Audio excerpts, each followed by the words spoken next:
In 1757, England and France have been at war over the control of the American colonies for 3 years. The last 3 members of the Mohican tribe, Chingachgook, his son Uncas, and his adopted son Hawkeye, are on the frontier west of the Hudson River, hunting for food that they later share with their friends the Cameron family at their farm. That night, they are visited by Jack, who is looking for people to join the New York militia, although Hawkeye doubts the locals will want to join that fight. The next morning, a group of British soldiers arrives to gather any volunteers that may want to join them. Most people agree with Hawkeye and decide to stay behind, but Jack manages to convince a few men to come with him to see what General Webb has to offer. Meanwhile, Major Duncan returns to the city to also see General Webb, who is in the middle of his negotiations with Jack. The agreement they reach is pretty simple. Jack and his friends will join the militia at the local fort as long as they are allowed to leave to defend their lands if they are ever attacked. After Jack is gone, Duncan calls out Webb for allowing the Crown to negotiate with commoners, but Webb thinks they must do whatever is needed to win the war. Next, they discuss Duncan's mission, which is escorting Colonel Monroe's daughters to the fort so they can see him again. To do safely, Monroe has sent one of their Mohawk allies, Magua, who will be their guide. Afterward, Duncan visits Monroe's daughters, Cora and Alice, to tell them to get ready for the trip. Duncan is in love with Cora and asks her to marry him, but Cora confesses she only sees him as a friend. Not willing to give up this soon, Duncan begs her to at least think about it. Later, Magua, Duncan, the 2 women, and a group of soldiers left for the fort, but even after long hours of riding, Magua does not let them rest, claiming it is better to do so when they find clean water. Chingachgook and his sons are in the area as well, following a set of suspicious footprints. Once the party makes it to the river, Magua shows his true colors. He is not from the Mohawk tribe that is allied with the British. He is a Huron, a tribe that is allied with the French. A group of Hurons is waiting for the party in order to ambush them, and they do so as soon as Magua kills the first soldier. Duncan defends the sisters while the rest of the soldiers meet the Hurons in a fierce battle that leaves Duncan as the only standing English man. Fortunately, they are saved by Chingachgook and his sons, who scare Magua and the few Hurons left with their guns. They agree to escort Duncan and the sisters to the fort, but they leave the horses behind because they are too easy to track. Before leaving, Cora steals a gun from one of the bodies and hides it in her skirt. During the journey, Uncas cannot stop looking at Alice as he develops a crush on her. Duncan tries to understand why Hawkeye and his family were in the area when they should be fighting, so Hawkeye reminds him he is not a scout or militia. They are just a group of men looking for a new place to live. When they reach the farm, they are shocked to see the building has been destroyed and the entire Cameron family has been killed. Nothing was stolen though, which means this was done by the French army and not by mere robbers. However, Chingachgook and his sons refuse to stop to grieve or to prepare a proper burial, which makes Cora think they are cold and inconsiderate.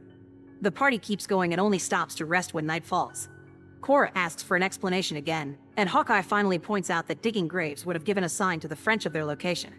Now that Cora understands they have only been protecting her, she takes her time to bond with Hawkeye and listen to his tale of how Chingachgook adopted him after rescuing him from the French men that killed his parents and sisters. There is a group of Hurons nearby, but they do not dare to come closer because they have made camp on burial ground on purpose. When they finally make it to their destination, they find the fort under siege and notice the Hurons have been following them, so they sneak in by crossing the river and approaching the fort from behind.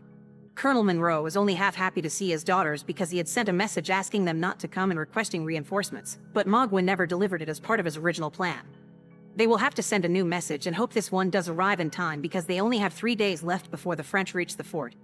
Hawkeye and his family are thanked for their services and are allowed to stay the night with access to food and gunpowder.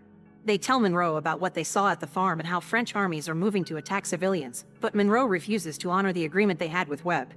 Meanwhile, Magua reports back to French General Louis to tell him Duncan and the sisters escaped, so they need to get ready for the British to send another messenger.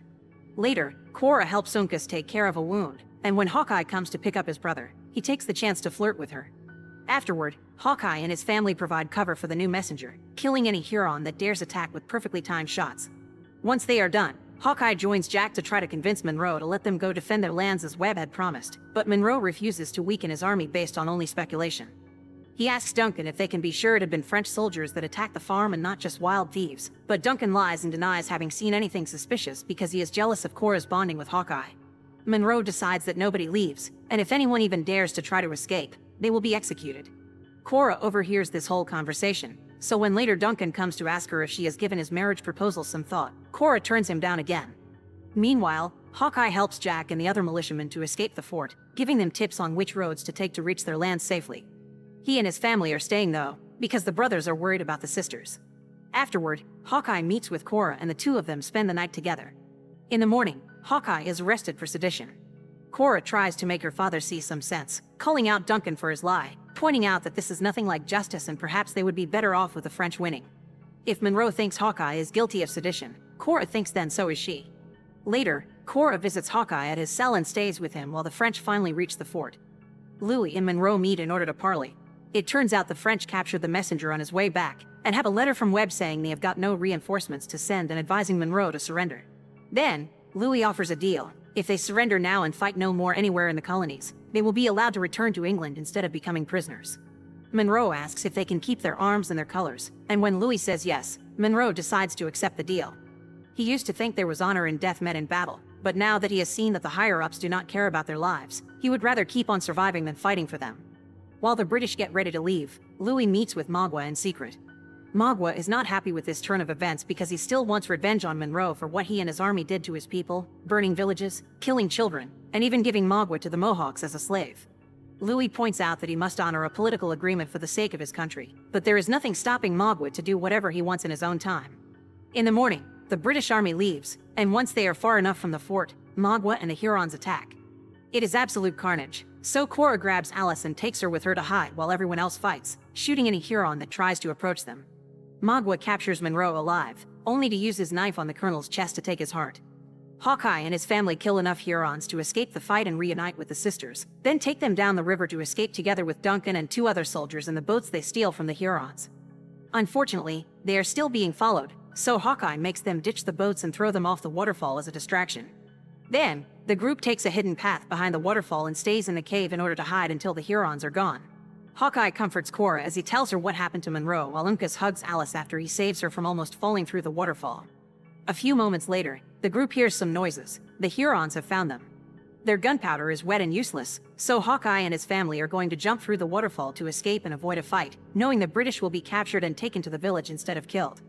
This means they could have a chance to rescue them later. Duncan calls them cowards, but Cora approves of them saving themselves, and Hawkeye reminds her to submit to survive, promising he will find her sooner or later no matter how far he has to travel.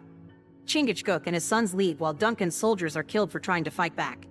As Hawkeye predicted, the sisters and Duncan are captured as prisoners and taken to a Huron settlement, unaware that Hawkeye and his family are tracking them. Once they reach the village, Magua presents the prisoners to the chief, explaining they can send Duncan to the French for a reward and burn the sisters in honor of all the Hurons the British have killed. At that moment, Hawkeye enters the village, and after being hit a couple of times for being white, he approaches the chief to ask for mercy with Duncan as his interpreter. After pointing out that killing the sisters would be more murdering of the innocent, he explains the French and the British had made peace and Magua broke it, thus it is highly doubtful the French will continue to be friends with the Hurons.